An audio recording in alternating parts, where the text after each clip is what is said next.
Okay. Perfect. Yes. So, hi guys. Last but not least, I promise not to bore you. We will be done in a few minutes and then we can finally go and party. So, my name is Tamre. I am a lab technician at earlycamp. And what we do basically at earlycamp is just we train young kids how to program, and then we also build solutions for these young children, and they're literally like from middle class all the way to the low class guys. And normally what we do with them is they are drawn from different parts of the country, different parts of the continent, and we move around and we interact with them. Now, one of the things that I also do is I co-organize Android 254 and Kotlin in Kenya, which are like the largest Android developer communities, and Kotlin also. And normally we usually get to interact with lots of guys who come into us and they tell us like, hey, why don't you help us out with doing 1, 2, 3, 4, 5 things with regards to building apps for the continent. Now, let's do a simple game here. So raise your hand if you've ever owned a phone that had 2 SIM cards. Okay. So raise your hand if you've ever experienced any internet that was really slow. Okay, that's good. Raise your hand if you've ever been handed down a phone that had a cracked screen. Okay, and lastly, raise your hand if you've ever used a phone and as you're using it, it really heat up. It literally felt like you're holding an iron box. Okay. Okay, cool. So those are some of the problems that the next billion users usually experience when they use some of these apps. And they have to make like all of these decisions on a daily basis. Like, how am I going to use this app? What am I going to do?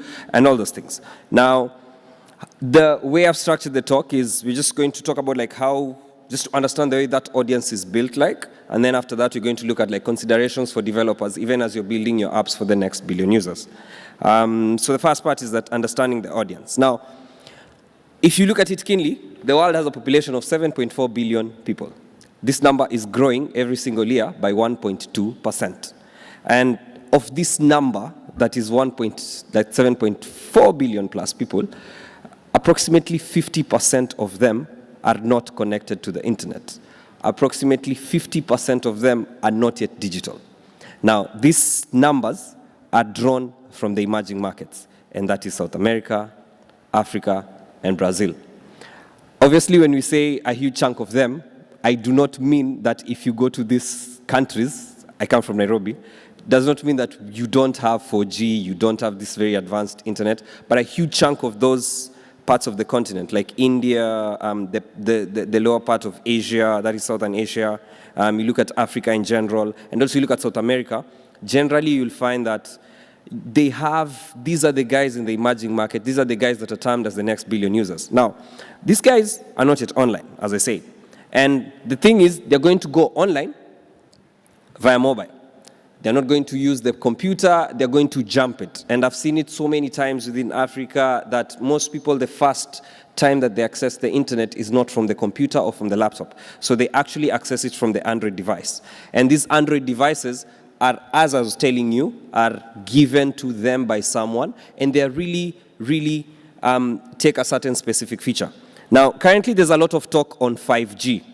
5G is the new thing. Developers are bracing up to develop for 5G. But there's another thing. Currently, most people are on 4G, and in other parts, you still have 3G. Now, here's the most interesting part. Most of the people in the emerging markets are actually using these 2 types of connectivity, 2G and Edge. If you have never used Edge, so for me, when I'm leaving Nairobi and I'm going to the rural parts of where now my grandmother stays, etc. So generally in Africa and in most parts of the developing countries, you'll find people have these 2 homes. So if you ask them, where do you come from? They will give you a different home, but then they'll tell you, I stay at this location, but I come from this other location. So normally, if you're leaving the capital cities or these developed areas and you're going towards the rural areas, you sort of start to have this decline in internet connectivity, and it moves, literally this is the path that you'll flow. You'll start from 4G, we don't have 5G yet. So you'll start from 4G, and you'll start decreasing to 3G, then you will go to 2G, then you'll finally start experiencing edge. Edge, let me explain what edge connectivity is when you have Wi-Fi here, and you're trying to get access to it, and every other person is connected, and that speed is really low. So you see the way you raised your hand and said, when I asked how many of you have ever been frustrated when you tried to access the internet and it was really slow, that is what edge experience looks like.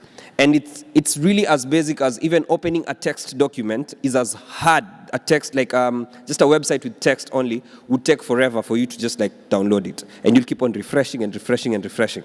I had this, I don't know if it is an actual statistic, but someone said that one of the biggest forms of frustration right now is slow internet connectivity.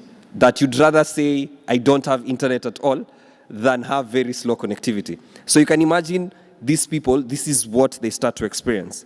And how do they get access into this kind of, this sort of environment, with this slow internet connectivity? Very simple. These are the kind of devices that they use. They use $25 to $80 Android devices. And these $25 to $80 Android devices are, in all honesty, very, very low end. And in this low end style, they are characterized by the following things. One, they have very low storage. So you're looking at 512 MB of storage, 1 GB of storage, 4 GB of storage, 8 GB of storage, up to there, and 16 GB of storage. Now, to match the storage, you even have very low memory.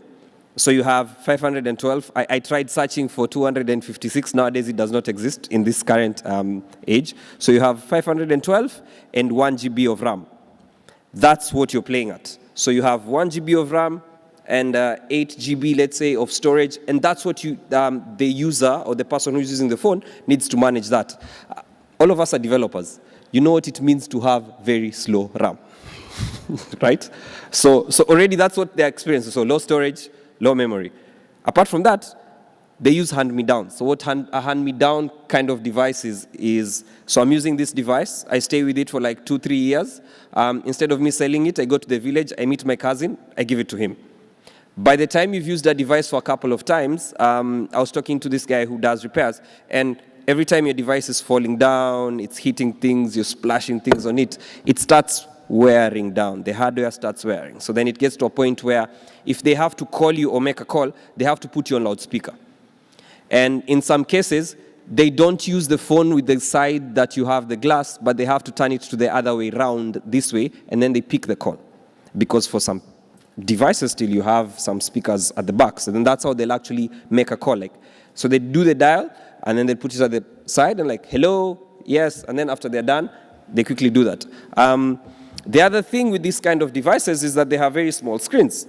We've started seeing an emergence of bigger screens and larger screens, but most of them have very, very small screens. And these small screens can literally even fit like half of my palm. The other thing is that these devices do not receive updates. And by not receiving updates, it means if they get the device at Oreo, they will still stay on Oreo even 3 years from now. So as you're talking about, people are getting excited about Q, these guys are still way, way below. Then the other thing with these people and the users of these kind of phones is that they have to make these financial decisions. And these financial decisions usually border along the lines of, I have $50. So they live on an average of like $100 per day. So then you can imagine, $1 per day. So if you have $1 per day, you have to make the decision between, am I buying data bundles, or am I buying food, or am I thinking about my transport, or am I also thinking about my kids? Because I have to start saving towards the end of the month. Am I paying fees for my kids? I have healthcare. I have all of these needs. So these are the decisions that they keep on making on a daily basis. And because of the financial decisions that they make in other areas of their lives, it actually prevents them from using these applications and using these kind of phones or engaging with people that well. The other thing is these phones have dual SIM cards. So this is where you'll have dual or even triple SIM cards. So someone would be connected to, let's say, 3 carriers in one device. And most of the time in these areas, the devices are not sold with the telephone companies. Or if the telephone companies sell them, the telcos that is, they do not sell them and bind you to a contract. So things like contracts are things that are really strange in the 3.7 billion people that are emerging now, coming to the internet. So what do they use their devices for? Generally, they use them for three things. They still use them for entertainment, they still use them to communicate, and utility. So let me explain what they mean by entertainment. So because of this, most people are trying to get them online, so they would buy data bundles, and then once they buy the bundles, they would have videos. Now, there's a very creative way in which they use to access YouTube videos. So they will get the YouTube video. All of you know you cannot, like if you download the YouTube videos, they stay on your device and you cannot share them to someone else. So what they do is they will download this YouTube video with other sources, and then they'll start sharing them amongst themselves. And they will not share them via WhatsApp or internet. They take them on a SD card, and then they take the SD card, they give it to someone else, or they even use Bluetooth sharing, like, hey, send me that file, and then they store it there. And this is what they use on a daily basis to just like look at it. And this is a very popular thing. This is even including things like music. So they don't pay for music subscription. It's one person who has all that music and passes it on to someone else. And there are people who are actually making a business from literally just selling music. The other thing is they use these things for communication. Now, WhatsApp, Facebook, text, that's what they use. Now, most of them are moving away from text because, let's be honest, just because they are in that category of the developing world, they actually do the same things as people who stay in the West.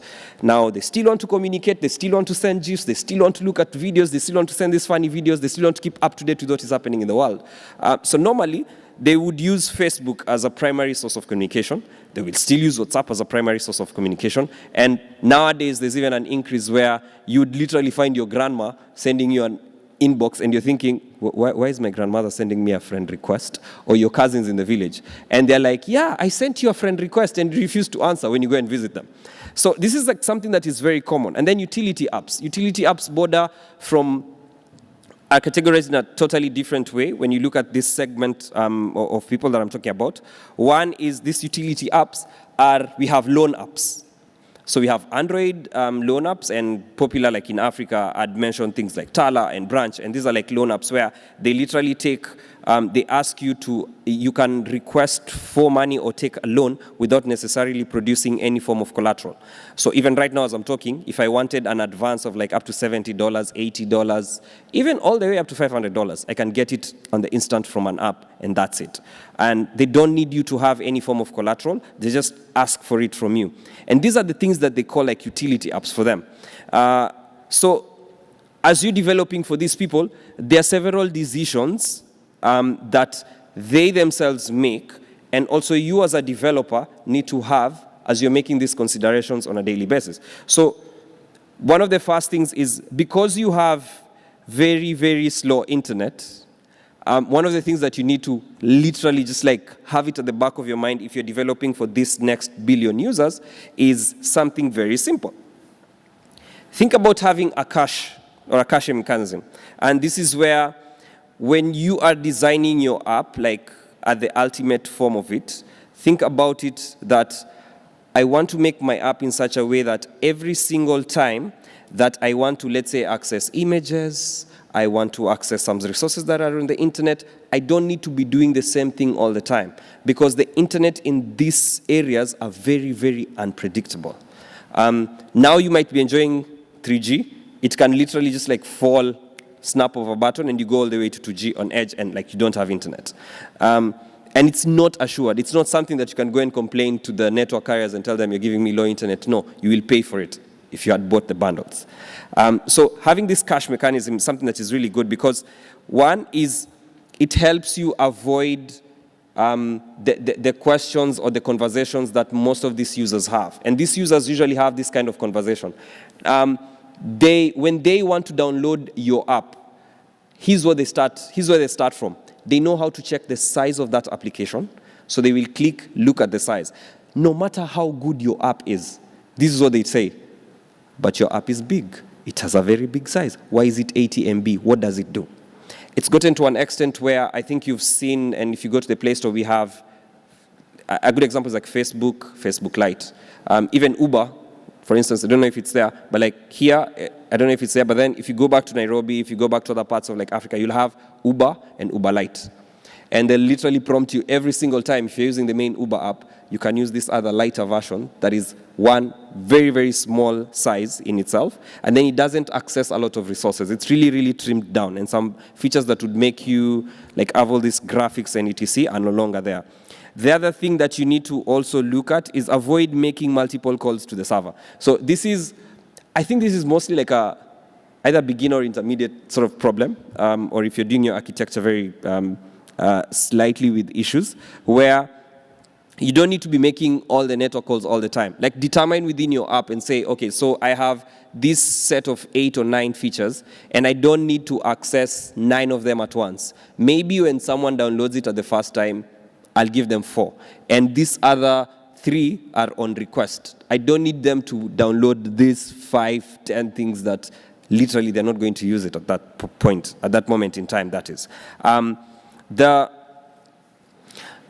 Then once you've downloaded these things and the rest in the cache, so all you can do now is you literally start accessing things first of all and check, is it resident in the cache? Yes. The cache, yes. If it's not, then that's when you download it. More or less like an on-request sort of thing.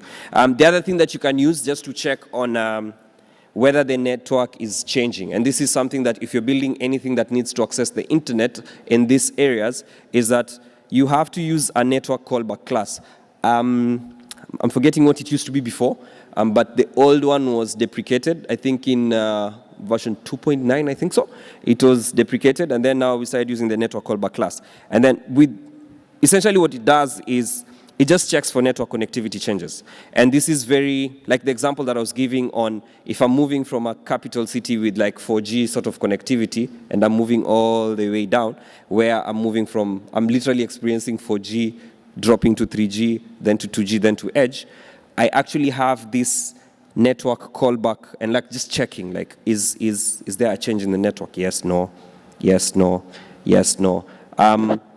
If it drops from, let's say, 3G to 2G, how should I now start operating within the app? What are the features that now like come to life within this app? So those are the things that you sort of like start to think about. The other thing that is very, very important is the connectivity manager. And this is important because if you're building for people who are not assured to have the internet literally in the next 2 minutes or 3 minutes, you have to be able to check and say, okay, so what's the state of the internet? Maybe not making all these queries all the time, but like after a period of time, is if it's undertaking a certain operation, there should be a way in which it literally just checks for the connectivity, and then it notifies the applications whenever there's a change in the network connectivity. And this is something that is very important because here's the statement that someone that is using your app that is coming from these regions will say, your app is slow. Not the network has a problem, is that your app is slow. According to them, you're the developer. You should know how to make this thing faster. So if they're using your app, it's really slow, they're thinking, why is it not working? Like it should be working right now. Then they'll quickly uninstall your app, and they uninstall your app based on one thing. They'll say, well, we tried his app does not connect to the internet. Not that the internet is bad or that the internet is poor. Because according to them, I have Edge, and they don't use like Chrome most of the time. They use Opera Mini, and if they're using Opera Mini, they see I can access the internet here. Why is your app not accessing the internet? So making all of these choices is something that is really, really important. And also like mixing both the network callback class and also the Android connectivity manager. And once you like mix all of this, you can also add sorry, just a second. Yes, okay, cool. Yeah, so you can also add the telephony manager just to determine what's the type of network that I'm using right now. So this is like something that you can use within your application so that you make it even better for these users that are using it. The other thing is the render pipeline, and normally I've seen like a couple of times where there are very creative ways in which you have to, like, if you have your app within, if you're designing for this guy, if you're building applications for the next billion users, one of the things that you need to consider is that how exactly have you actually arranged the hierarchy? Like, how is your app hierarchy for that matter? Because if your app hierarchy, application hierarchy rather, is like, it's sort of like off, one thing that you'll start having is that within the render pipeline, you'll either start having bottlenecks in between, and once you start having bottlenecks, the next thing is then now the performance of your app starts getting affected. And then if the performance of your app starts getting affected, that means the users start thinking, well, this app doesn't do whatever thing I want it to do. So, and the best way of doing this is just like within your Android Studio, you can check on the app hierarchy viewer and just check, like, okay, am I arranging these things very well, or is there a problem if I change the way I change it within Android Studio itself? It will start showing you like all these benefits that you get from rearranging your app hierarchy. The other thing is memory leaks. So normally, you can have these memory leaks from a bunch of things. Either it's the code that you wrote has a bunch of things that it does, and it's not being caught out. So then it does things for a while, then let's say it exhausts, then it starts dropping and dropping and dropping. Now, the problem that most people have never realized, or a few people have never realized with memory leaks, is that it starts also affecting the memory of your app. And the quickest way of checking on memory leaks is that you can just easily just plug in your Android Studio, start testing it over and over again, and then start checking on the app memory monitor. Just like monitor that memory, and you'll see, let's say if you're doing like a sign up, and then after you do the sign up, you do something else, like 4, 5, 10 steps, you start seeing that, hey, why is my memory increasing? And then you look at that part, you can easily determine and say, there's something I was doing here that was off, so I need to like change it and just like correct it. The other thing that I totally love is the NDK. And the NDK simply is just the native development kit. And what it does is, it's been there for some time, and this is just like a bunch of C++ code that you can easily extend to your Android application. Previously, you would use it in Java.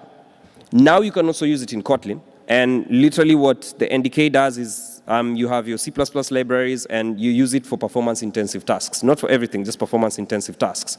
And then what it does is it takes the native code, and all of us know that C++ is more or less like a low-level language. And because it's a low-level language, it's talking to the hardware. So when it's talking directly to the hardware compared to the other slightly higher level languages, which have to go through several layers before they access the hardware, the native or C++ code will literally just start making your application, like, it performs slightly faster than the others.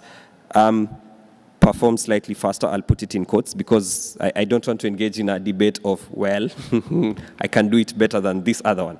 So what happens is, so the native code is actually compiled to a binary code, and then it runs directly on the operating system. And then after that, it's actually, so the code that you actually normally write would have to be transferred, first of all, into bytecode. Then after that, it's interpreted with a virtual machine, and then that's when it performs a specific task. So that's like one of the benefits of it. So benefits of using the NDK, like just one general benefit is that there are some certain processor features that are not directly accessible from the Android SDK. And this is something that can actually help you it's an opportunity for you to optimize the critical code at an assembly level. A good example of this is if you're doing, I said performance intensive. So like calculations is a very good example. So I don't see the need for you to do if you're using things like OpenGL, and you're really doing it on device, I've never really seen the need for you to do that. You can easily extend some of these things, computational sort of code. You can easily extend them, and you can do all of this computation from C++, the NDK part, and then you just easily add it. In summary, what the NDK does is you can write your code in Kotlin, create endpoints, then you have done your library that does, let's say, computation with NDK, and then you just literally create endpoints here, and then you take these other ones and just plug them in, and then it starts performing more or less the same task. You start noticing improvement of performance when you start using NDK. The other thing that you can literally also benefit from is the size of the application. Now, this is one of the major reasons as to why users will not download your app. And as I said earlier, they start by looking at the size, and then once they see the size is huge, that's it. There's another thing that they do. After they start using your app for some time, they usually check and say, why is this app becoming bigger over time? That's the question that they start asking themselves. So you need to also be careful. Obviously, when someone starts using the app, it starts growing and growing and becomes bigger. But you need to start thinking of, okay, so how do I start sort of thinking about reducing the size of my application?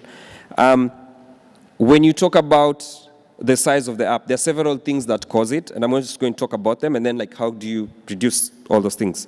Now, because of the size of your application, one of the first things that happens when you're building, let's say when users are using your application and it's huge, is I think how many of us have ever you've ever tried to download an app on an Android device and then it was full and then it gave you, there's a pop-up screen that comes and suggests to you the apps that you need to install, right? You have? What is the first, if you've ever been careful, I want you to do it next time. Do you know the first apps that come on that suggestion are usually apps with the largest size? So if your app has accrued a lot of, it's become really big, that's the first app that they'll delete. And this is how users delete. Let me give you just a very small story. You have these loan apps. They request, I think if you read online, you'll find there's a lot of this credit, access, sort of financial access, loan application sort of thing. Now, most of the time you'll find users will download the app, they will take the loan. Then once they take the loan, the app requires you to have it on your device so that it tracks the way you're using it. So they request for you to give them permission of your SMSs, and most of the guys in the developing economies, the SMSs are what the app will feed off and creates this user profile about you and says, so this is how this guy has been borrowing, and this is because of mobile money and mobile payments. And so it tracks and says, so Frank has been asking for money. Frank received, let's say, $200 from the mom, and then we can see money left. There's a $50 that left. He paid back this loan, and then he sent this money to this other person. Let's say this other person is Jane. So he sent another let's say $100 to Jane. And then they track Jane and find out there's a time that Jane sent $100 to Frank. And Jane is also a user or one of the clients within the application. And so they build this sort of relationships amongst people. And they can easily track and say, this is who this person is. Now, because if you're building something like a financial app and it's huge, normally what happens is the user will look at it and say, I don't need money right now, then install it.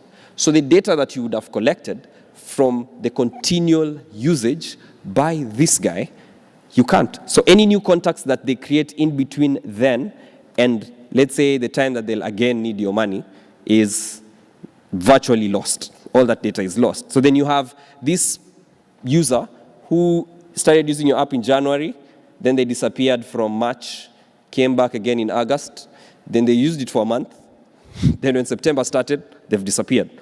And it starts affecting the way you make business decisions also, and kind of data that you're collecting about these users. So the size of the application, mostly it's caused by the dependencies that you add. There's in Android when you do a .x sort of thing, and then you import everything and you don't need it. Essentially just ask yourself why am I having 10, 20, 30, 40 things that I don't need? And the beauty is all this can be prevented, because if you look at these dependencies, essentially if you don't need them, you don't need to have them there. So one of the first things that you can do to just check on the size of your application is start reducing the number of dependencies that you add. If you don't need it, you don't need to have it inside your application. The second thing is look at the resources. This is something that sometimes it's preventable, very preventable, but sometimes people just ignore it. So the people who will say, I want the graphics of my application to be really good. I've seen it mostly affects freelancers and guys who are starting out in coding and stuff. But then huge teams with design guys and design engineers and UX and UI guys, it's mostly it's mostly sorted out. But still, look at the resources that you have, things like graphics within your app. Are you using these very large images? You have a 1024 by, let's say, 900 pixel sort of application, and you don't actually need it, image, and you don't need it. You just need a very small size of it, because you know that Android is going to scale it down. Just get the exact scale and use it there. As much as possible, try and use vectors, and I normally just prefer vectors over anything, because they're really, really small, and I use them both mobile or web. They're really small, they're really nice, and I prefer to use those ones. In cases where, there's no need for you to use I saw this practice where people use image buttons still, and I was like, okay, why? And maybe they had their own design, and that's what they were thinking of. But if you can avoid using all this, importing all these graphics and adding them to your app, it can be really good, because what happens is all these things will have to be stored inside your app. The size of the app starts increasing and swelling and becomes another huge thing that you don't want to start dealing with.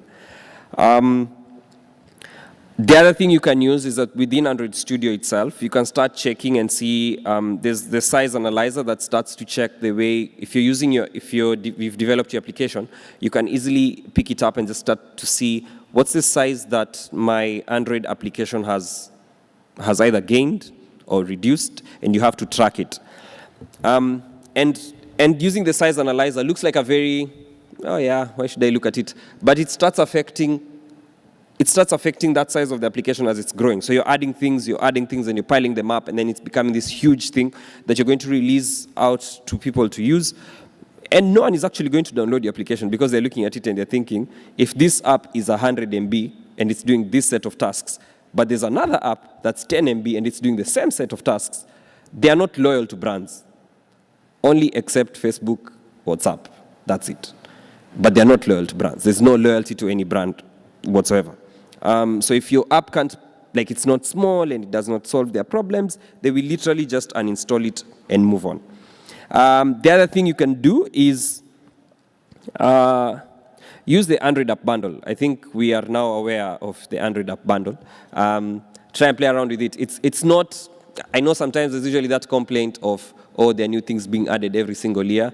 Well, here's the news. If you're not aware, Android development changes every 9 months. So there's usually an upgrade. So you need to upgrade yourself every 9 months. So the app bundle is an amazing thing. I've played around with it and I've seen the benefits of it, where instead of you thinking of, I'm going to make this thing to be 100 MBs or something, you sort of start modularizing your app, and you start releasing it in that format of bundles. And it's easy for you to start reducing and thinking about the size of your app being smaller and smaller. The other consideration that you can put in is remove the unused resources. So any resource that you're not going to use, there is really no need for you to have it within your application. If maybe you wanted to look cool and you decided to add an image so that if someone hacks the Android application or does a reverse engineering, the image is there, okay, just avoid it. It's not that much needed.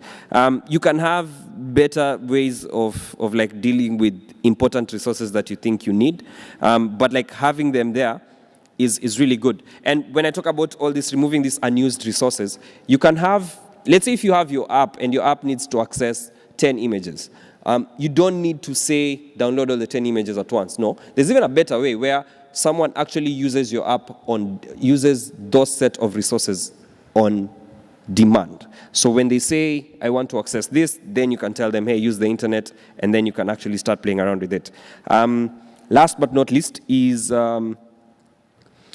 use the Play Store suggestions. Now, the Play Store is undergoing improvements. I think there's a major update coming out in August. But even currently as it is, there are some certain suggestions that the Play Store will give to you for you to check, and gives you all this nice statistic and graph on what exactly is going on within your Android application.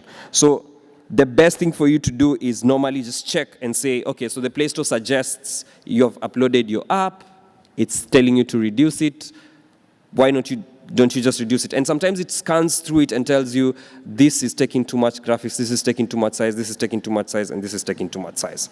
So that's it. And thank you so much for listening.